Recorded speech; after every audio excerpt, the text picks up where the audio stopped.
Hello. Today we're going to have a discussion about the problem that we face in our day-to-day activities. The problem is quite troublesome, that is headache. So there is a lot of question we tend to encounter in our day-to-day activities considering what is headache, what are the types of headache, what should we bear in mind in order to identify and classify the headache. Today we are going to limit our discussion in considering the primary headache symptom.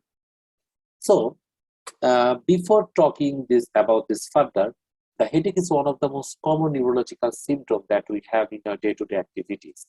There are a lot of headache, like tension type headache, there's migraine, and there is another important one that is trigeminal autonomic cephalgia.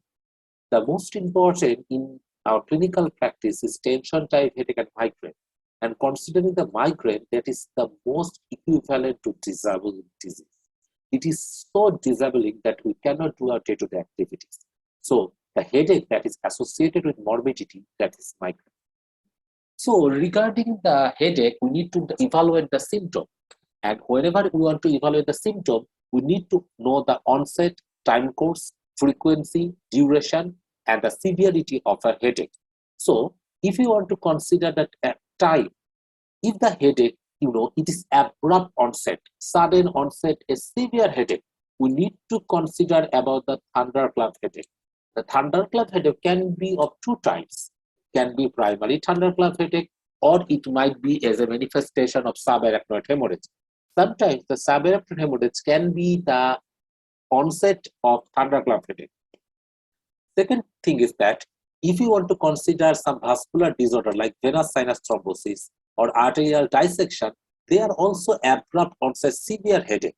So if you want to consider the severe headache, there are two types. One is the thunderclap headache, the primary thunderclap, that is not associated with any secondary disorder like subarachnoid, venous sinus thrombosis, or arterial dissection. Sometimes there could be an associated secondary cause, like as I said earlier, the subarachnoid hemorrhage or CVST, like venous sinus thrombosis or dissection.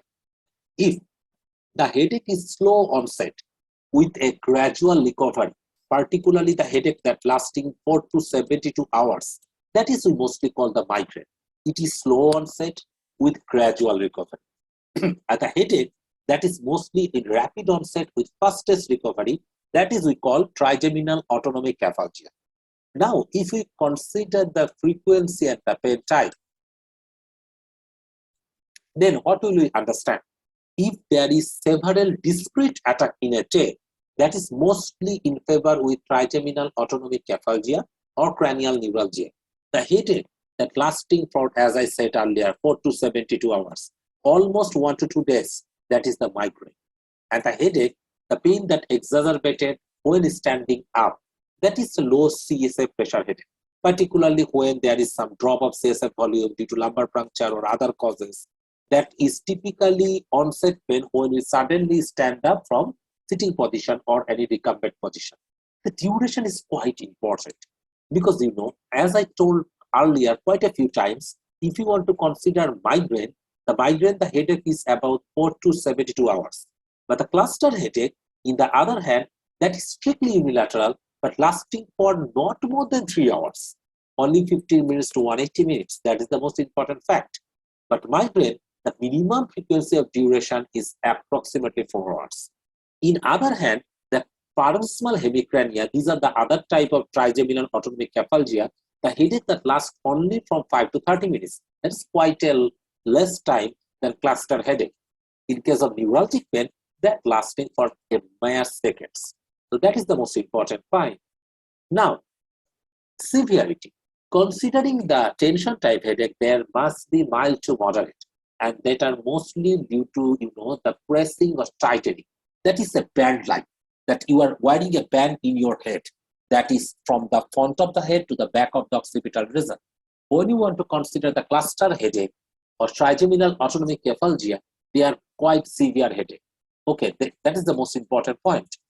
The tension type is always mild to moderate, but cluster headache, they are very severe. When we want to consider the migraine is always something pulsatile or throbbing or pounding. if you want to consider a trigeminal neuralgia, the neuralgia is mostly, the electrical shock like. There's something, the tingling, numbness, or electrical sensation that goes in, in the face. That is most in favor of trigeminal neuralgia. So these are the things we need to consider. When you want to consider the variability, the headache that works in the morning after night's recumbency, that goes in more favor with raised intracranial pressure. The headache that is most in the morning, there is certain differential of early morning headache. One, the important thing is that raised intracranial pressure. That is most severe whenever we try to strain, we try to defecate, we try to pee. At that moment, that headache typically worsens. And sometimes other type of headache, like the headache of obstructive sleep apnea, the headache of hypoglycemia, particularly due to some phenomenon, or sometimes also in carbon monoxide poison, the headache is particularly more in the morning position. Now, the headache that is maximal on walking, that worsening after getting up, that is more in favor of intracranial hypotension. Okay, that is the most important fact. In case of migraine, you must have some triggering factor, like thrust, having lack of sleep, stress, even sex sometimes, or alcohol.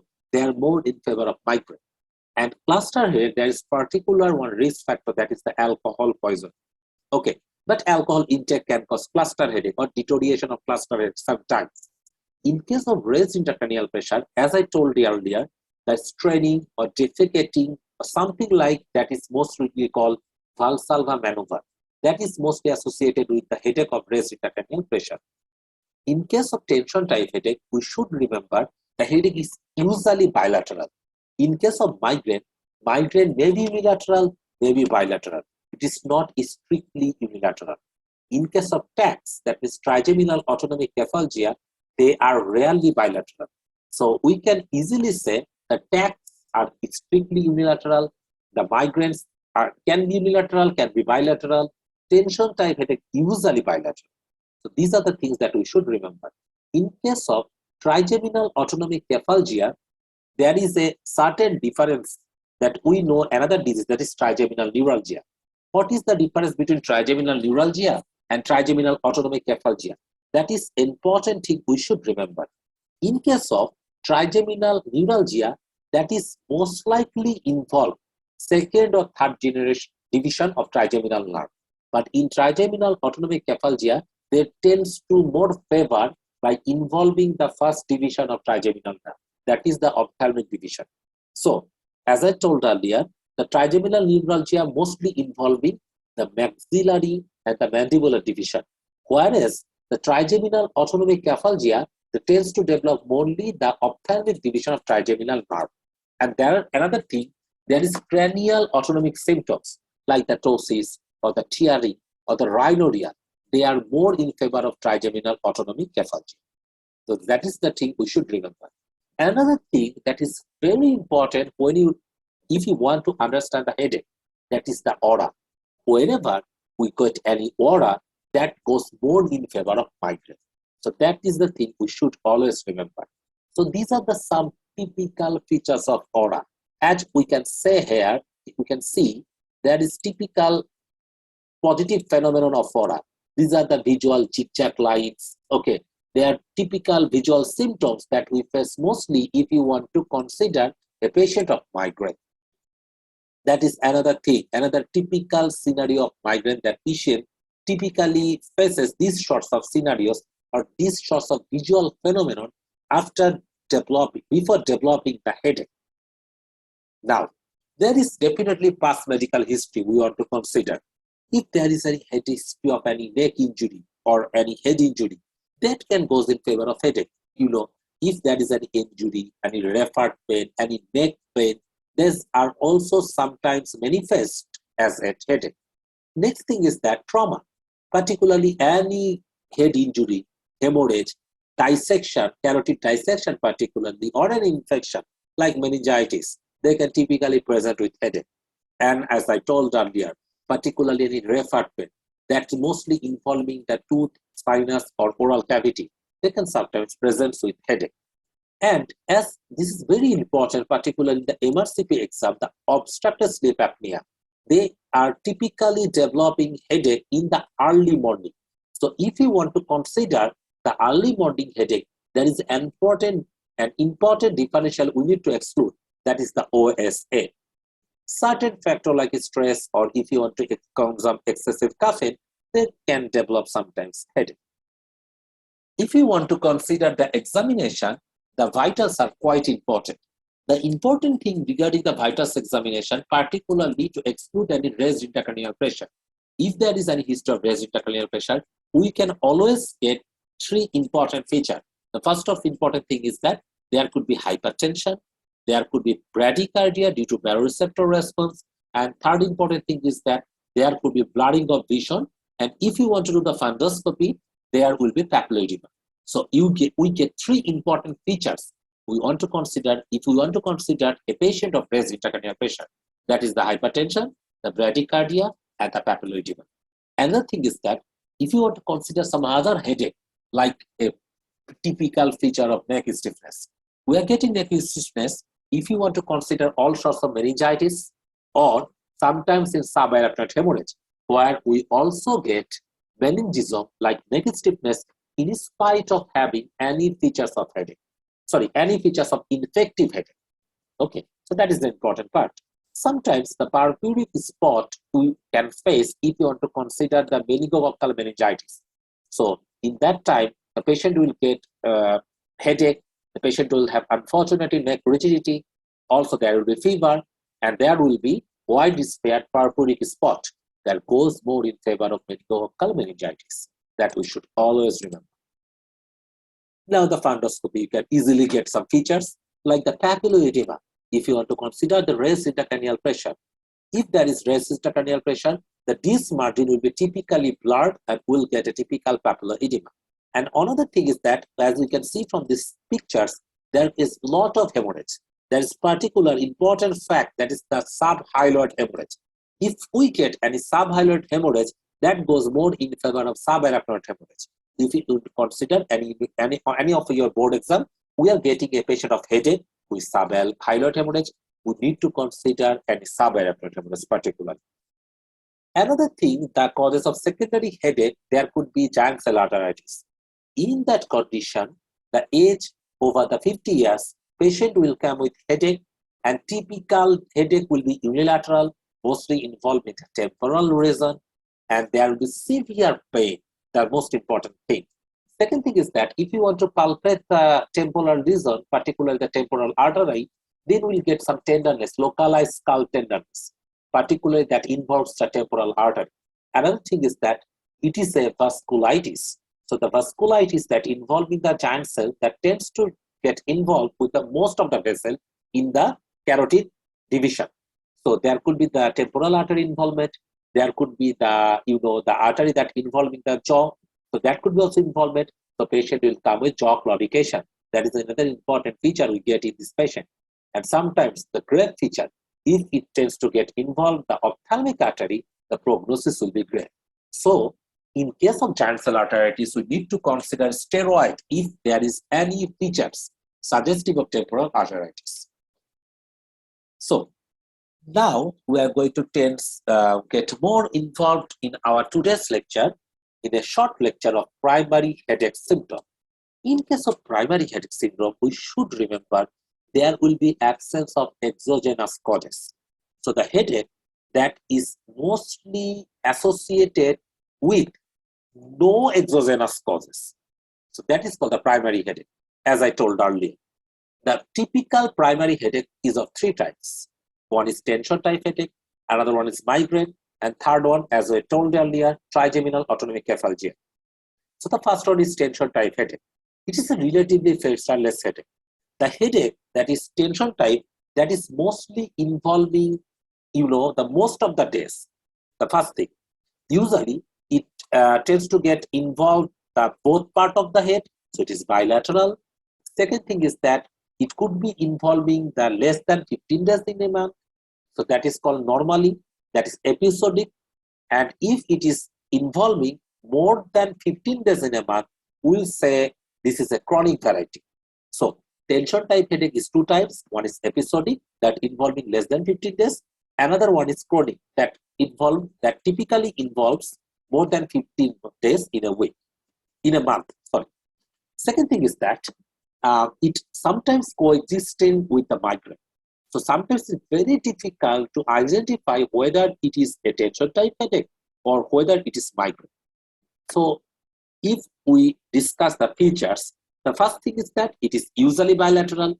Second thing is that it is usually involving less than 15 days in a month, sometimes in chronic variety more than 15 days. Third thing is that it tends to involve 30 minutes to 30 days. So the range will be very higher.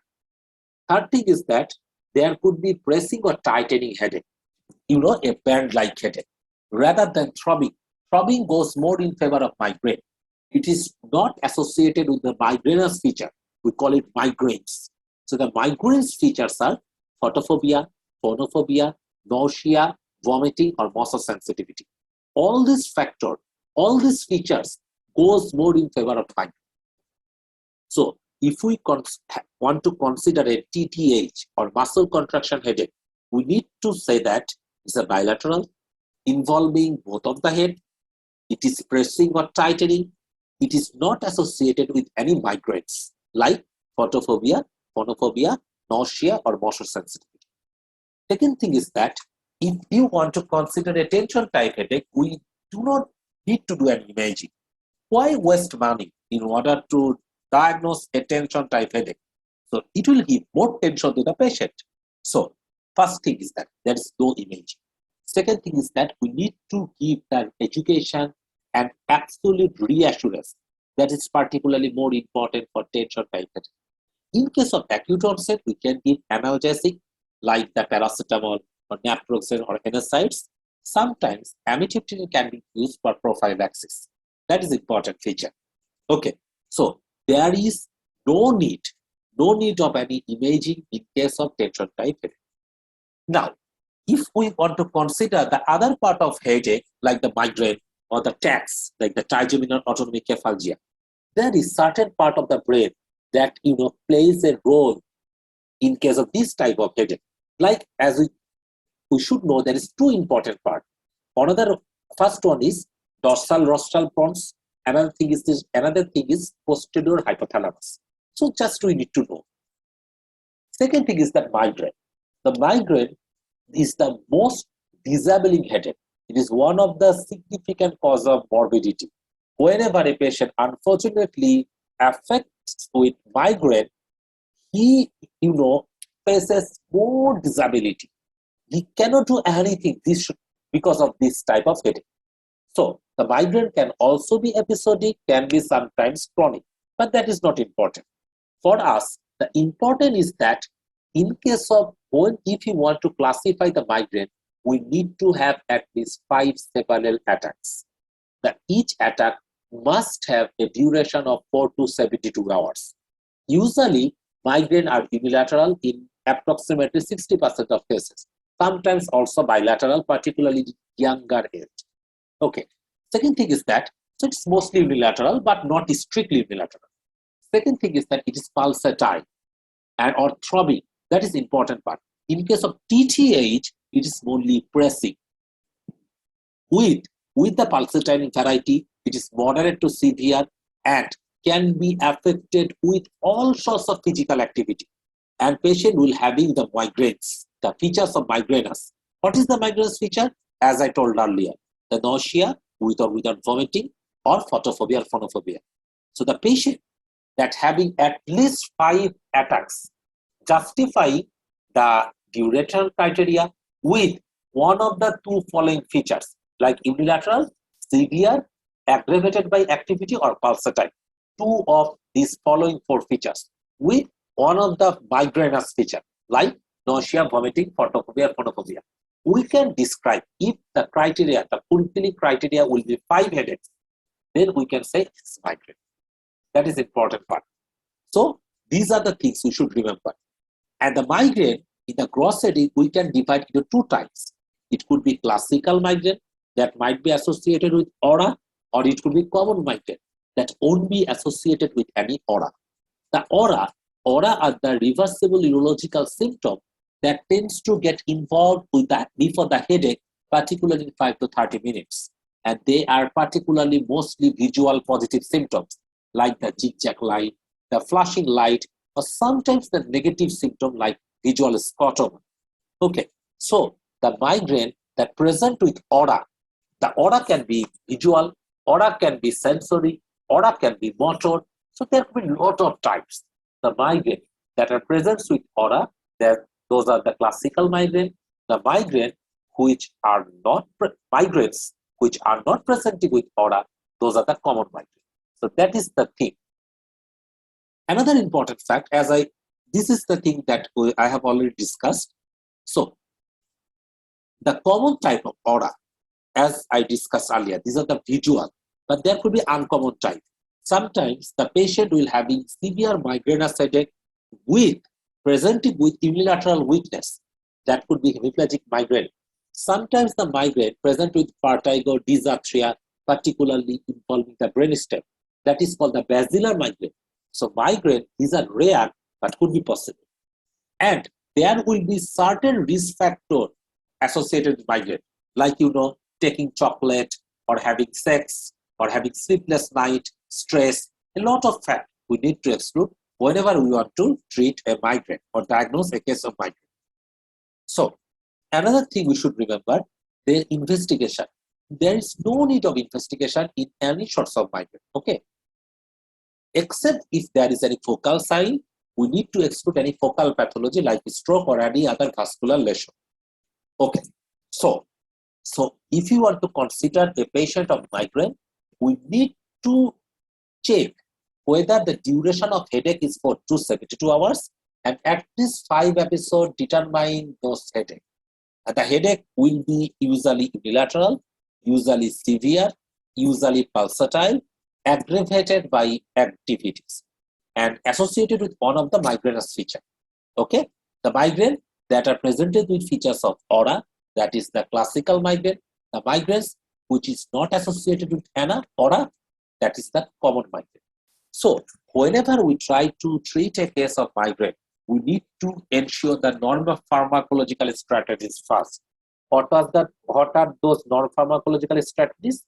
These are, we need to avoid the stressor, like the sleep deprivation or any anorexia or any perceived change in stress level, particularly having regular exercise, avoid consuming excessive caffeine or alcohol, having a proper sleep all the time, whatever the patient is needed.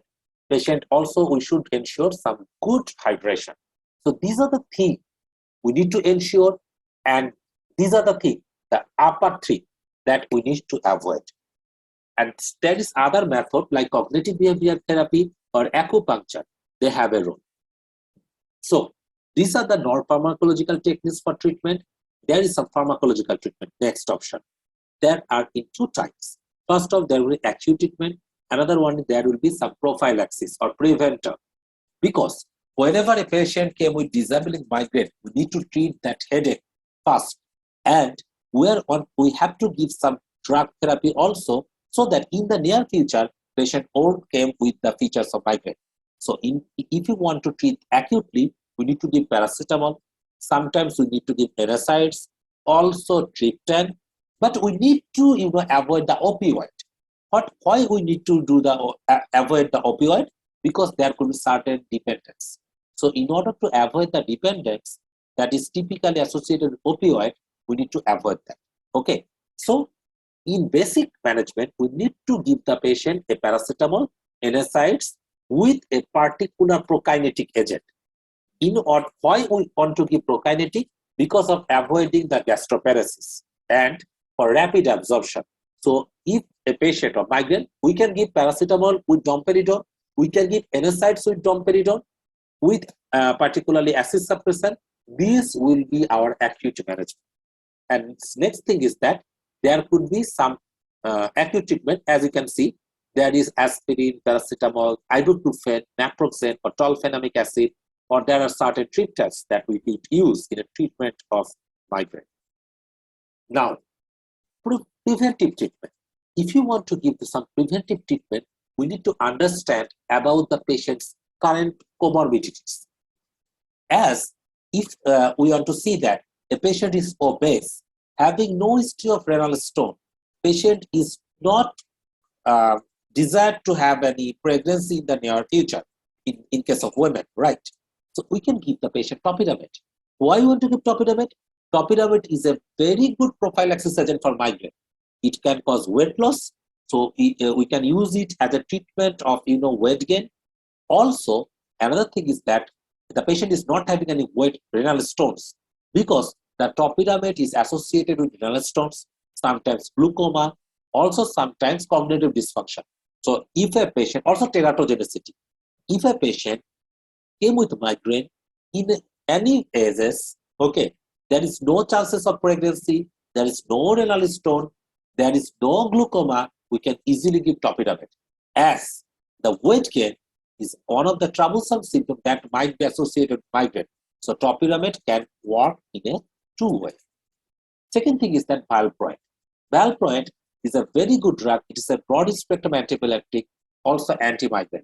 So if we want to treat migraine with comorbid condition like epilepsy, so you can give valproate. But valproate can cause teratogenicity. That is another thing we should know. So a patient who is pregnant, came with migraine, what should we do? We can give always propranolol. So propranolol is a good drug we can use in pregnancy with migraine prophylaxis.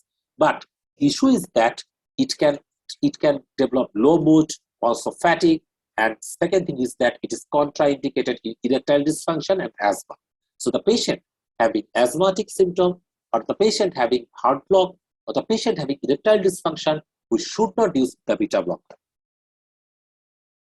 Other drugs are the tricyclic antidepressant, the TCS.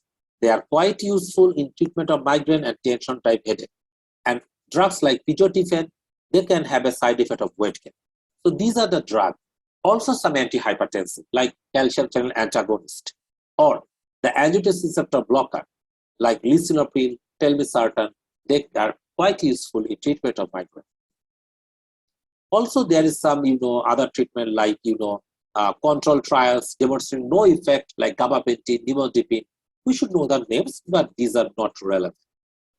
There is a study, the PREMPT study, that study that took the effect of Botox, which is an botulinum toxin A, or other word Botox. We use this drug in a chronic migraine patient and versus the placebo treatment. The study, quite useful. They said about that is quite useful in treatment of migraine. Okay, so the variety of other secondary endpoints also favor Botox over placebo. So in botulinum toxin, we can also use in a treatment of migraine according to the PREMPT studies. Now, the most important one and the most confusing one, the trigeminal autonomic cephalgia. The first thing you should remember, the trigeminal, the autonomic cephalgia, or the TACs, they are unilateral. The first important thing. Strictly unilateral in most of the cases. Second thing is that they tends to involve the first division of trigeminal nerve. But the trigeminal neuralgia, they are more involving the second or third division of trigeminal nerves. They are very severe, extremely painful, excruciating symptoms. And third thing is that they are associated with cranial autonomic symptom. The cranial autonomic symptom mostly parasympathomimetic, there will be sympatholytic. So there will be the features of ptosis, also the congestion of the eye. Okay, there will be features of some Horner syndrome due to loss of sympathetic. These are quite favorable in patients with trigeminal autonomic cephalgia due to increased parasympathomimetic effect. And second thing is that the headache, the trigeminal autonomic cephalgia, they all have some similar feature like unilateral, severe, autonomic symptom. Those are mostly parasympathomimetic with a sympatholytic. But there is a whole different types of TACs. The types, those are mostly separated in analyzing the frequency of the response, like the attack frequency, and second thing is that treatment response difference. These are the two facts. This goes mostly in favor of diagnosis of trigeminal autonomic cephalgia. So we can distinguish by the attack frequency or the treatment response difference. So there is certain triggering factor, but we need to understand the symptoms first. If we want to understand symptoms, we need to classify the type of the headache. That is the cluster headache, paroxysmal hemicrania, short-lasting unilateral neuralgia from headache with conjunctival injection and tearing. Also, these are called the SUNC. Another thing is that short-lasting unilateral neuralgia from headache with cranial autonomic symptom. That is the SUNA. And last variety is hemicrania continua. So, if we want to consider the trigeminal autonomic cephalgia, these are 5 types, and all of the types that are those are mostly separated in checking the duration and frequency, or in checking the response with certain drugs like the sumatriptan or indomethacin or others. So these are the facts that those we are going to discuss in our next session. So that's all from today's session, where in the next session we are going to have a more discussion about the trigeminal autonomic cephalgia and the types of that, how we can distinguish all of those types or other primary headache syndrome. Those are a bit rare. So till now, it is now goodbye, and let me know if you have any queries in the comment section below. So thank you so much for tonight.